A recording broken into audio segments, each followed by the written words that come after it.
ওমর রাদিয়াল্লাহু তাআলা আনহু আহলে বাইতের মধ্যে অন্তর্ভুক্ত। ওমর রাদিয়াল্লাহু তাআলা আনহুর ওই শহীদের ঘটনা করে শোক মিছিল কেন পালন করা হয় না? উসমান রাদিয়াল্লাহু তাআলা আনহুকে হত্যা করা হয়েছে, আলী রাদিয়াল্লাহু তাআলা আনহুকে হত্যা করা হয়েছে, হাসান রাদিয়াল্লাহু তাআলা আনহুকে বিষ খাইয়ে মারা হচ্ছে। এগুলো কি কেন শোক হিসেবে পালন করা হয় না? শিয়াদের কাছে প্রশ্ন। এরাও তো আহলে বাইতের অন্তর্ভুক্ত। তাহলে আহলে বাইত হিসেবে কেন শুধুমাত্র হুসাইন রাদিয়াল্লাহু তাআলা আনহুর শহীদের ঘটনাকে উল্লেখ করে শোক মিছিল পালন করা হবে? এটা কোনো মতেই ইসলাম সম্মত নয়।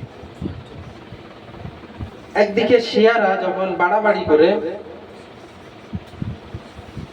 আহলে বাইতের মহব্বতে হুসাইন রাদিয়াল্লাহু তাআলা শোক দিবস পালন করে থাকে, কালো কাপড় পরিধান করে মেয়েরা বা ছেলেরা শোক মিছিল পালন করার জন্য নিজেদের শরীরের উপর অত্যাচার করে থাকে।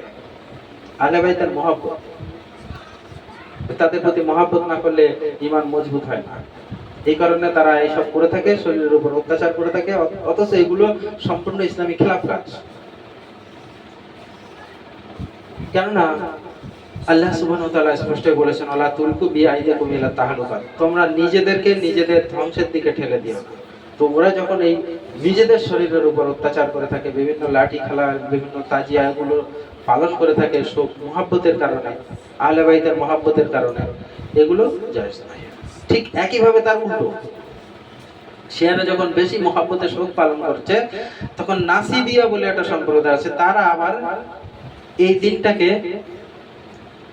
আনন্দ উৎসব হিসেবে পালন করে থাকে। এই আনন্দ উৎসব হিসেবে পালন করার কারণে কিছু জাল হাদিসও তৈরি করে থাকে, যে এই দিন চোখে সুরমা লাগালে সারা বছর চোখ ভালো থাকে, এই দিন যদি ভালো খাবার খাওয়া হয় সারা বছর ভালো খাবার পাওয়া যাবে, ইত্যাদি বিভিন্ন রকমের জাল হাদিস তৈরি করা হয়েছে। এগুলো সবই ভিত্তিহীন বানোয়াট, এগুলো থেকে সাবধান থাকতে হবে। তাহলে একদিকে যখন নাসিবিয়া সম্প্রদায় আনন্দ উৎসব করছে এই দিন, অপরদিকে হুসাইন রাদিয়াল্লাহু তাআলা শোক দিবস পালন করছে শিয়ারা, মাঝখানে আহলে সুন্নাতুল জামাত যাদের আকীদা হচ্ছে শোক দিবসও পালন করা হবে না এবং আনন্দ দিবস হিসেবে ওটা পালন করা হবে না, শুধুমাত্র শুকরিয়া স্বরূপ মুহররম মাসের 10 তারিখ বা 9-10 বা 10-11 সিয়াম পালন করতে হবে। মুসা আলাইহিস সালামের মুক্তি শুকরিয়া স্বরূপ, আল্লাহ সুবহানাহু ওয়া তাআলার কাছে শুকরিয়া স্বরূপ এটা আদায় করতে পারে, এতটুকু। তারপরে যখন কারবালার ঘটনা তো অনেক মিথ্যা কাহিনীতে ভরপুর। মীর মোশাররফ হোসেন যে বিষাদ সিন্ধু লিখেছে কারবালার ঘটনাকে কেন্দ্র করে, অধিকাংশই মিথ্যা কথা, যেগুলোর সঙ্গে কারবালার ঘটনার কোনো সম্পর্ক নাই।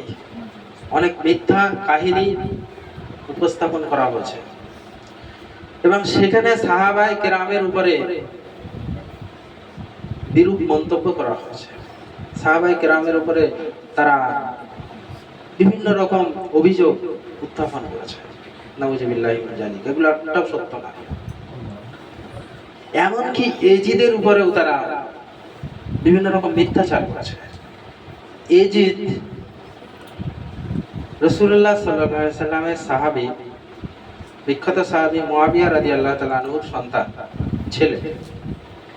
মুআবিয়া রাদিয়াল্লাহু তাআলা রাসূলুল্লাহ সাল্লাল্লাহু আলাইহি সাল্লামের বিশিষ্ট একজন সাহাবা, তার ছেলে এজিদ, তার অনেক ত্রুটি থাকতে পারে, কিন্তু সে যে ইসলাম থেকে খারিজ হয়ে গেছে এরকম কোনো প্রমাণ নেই।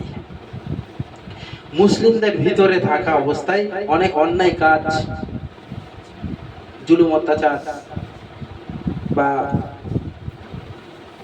শাসন ক্ষমতা পাওয়ার জন্য যেসব কাজগুলো করেছে এগুলো নিন্দনীয়, কিন্তু তাই বলে তাকে কাফের বলে ফতোয়া দেওয়া যাবে না। যেমন আজকালকার সুন্নি নামক যারা বেরলভী, বেশিরভাগই তারা এজিদকে কাফের মনে করে। নাউযুবিল্লাহ, এজিদ কাফের হয়। কাফের হলে তার স্পষ্ট প্রমাণ থাকতে হবে যে আল্লাহ এবং তার রাসূলকে অস্বীকার করে, আল্লাহর বিধানকে যারা অপমানিত করে, এরকম এজিদের ক্ষেত্রে পাওয়া যায় না। আর এজিদ কিন্তু হুসাইন রাদিয়াল্লাহু তাআলা আনহুকে হত্যা করার কথা বলেনি, এটা সম্পূর্ণ মিথ্যা। আসল ইতিহাস যেটা গোপন করা হয়েছে